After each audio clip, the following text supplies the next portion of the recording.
The sun has not yet climbed the sky. Here, in the heart of the Indian jungle, a deep blue twilight still holds the world. A fine mist clings to the ancient trees, draping everything in a soft, quiet veil. Droplets of dew hang like tiny jewels from the tips of broad leaves. The air is cool and thick with the scent of damp earth, decaying leaves, and the fading perfume of night-blooming jasmine. This is a world waking up slowly, moving toward the crescendo of a new day. A lone gibbon calls out.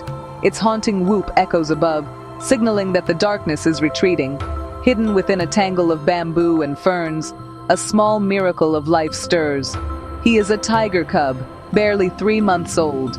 His coat is a brilliant, fiery orange with bold black stripes that ripple as he stretches. We will call him Noor, a name that means light. He yawns, then blinks open his eyes. They are a startling, clear blue, innocent, unaware of lurking dangers. Noor's world, for now, is safety and warmth, defined by the comforting presence of his mother. He nudges her, seeking the familiar scent of protection and boundless love. She responds with a low, rumbling purr. He grows bolder with each passing day. Outside the den, the world is a tapestry of wonders, and his mother allows these small explorations. She watches with patient, amber eyes, teaching him, in her silent way, the first lessons of being a tiger. For Noor and his mother, it is time to move. She leads through thick undergrowth, her massive paws making no sound. Noor trails, a small shadow of her, mimicking her every move, learning to stalk. They pause at a clearing. His mother goes rigid, the stillness before the strike, coiled hunting energy. Then a sound tears the morning apart. Not a prey cry, a sharp metallic snap. His mother's roar, pure, unadulterated agony. Pain so immense it shakes the air. For Noor, everything tilts. The perfect peace of morning is shattered forever. He watches as her struggles begin to weaken. Her amber eyes, clouded with pain, search the jungle until they find him. Slowly, tentatively, he pushes himself up on unsteady paws. The scent of her blood is sharp and coppery in the air. As he circles, another scent drifts on the morning breeze. It is faint but alien and sharp. It is the scent of humans. His instincts say it's wrong, but the scent is tied to her suffering. A new feeling eclipses his fear. Determination. He knows following the trail is the only thing he can do. He is a hunter now, but not for food. He is hunting for answers. The path is not easy. Thickets of thorns snag at his soft fur. Without his mother's presence, every shadow feels threatening. He finds a strange footprint in the mud. The human scent grows stronger, pulling him forward. The fur on the back of his neck rises. Following the trail, Noor emerges from the dense jungle into a space that feels utterly alien. He crouches behind a large fern and watches. The humans. They are tall, two-legged creatures, and the human scent is overpowering here. Inside the ranger camp, the morning routine is well underway. The camp is separate from the ancient rhythms of the surrounding jungle. Taking a deep, shuddering breath, Noor makes his choice. He lifts his head and cries out. Did you hear that? Probably just a monkey. Noor's first cry is barely a flicker, but he is persistent. His second cry is sharper, more insistent. No, that's not a monkey. It sounds like a cub. Aaron walks to the edge. No, that's not a monkey, he says. It sounds like a cub.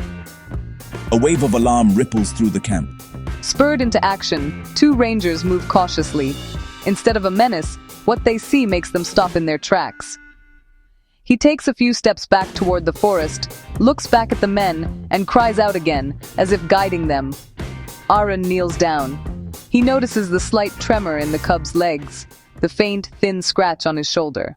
A faint breeze drifts from the forest. He recognizes it instantly.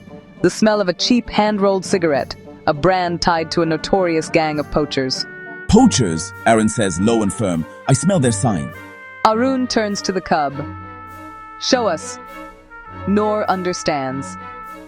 The rangers fall into formation behind him, their purpose clear and unified. As they move deeper, the forest itself seems to conspire with their mission. A sudden silence from a troop of langur monkeys directs their attention to a barely visible tripwire. They have entered a corridor of traps. The cub, Noor, continues to lead them, his small body a compass of unwavering purpose. He pushes through a final curtain of broad teak leaves. Before them, in a small shadowed clearing, is the source of his anguish. As the rangers emerge, those eyes snap into focus. A low, rumbling growl builds deep in her chest.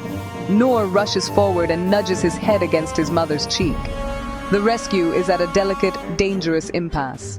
We have to tranquilize her. It's the only safe way. She's exhausted, in shock. A full dose could kill her.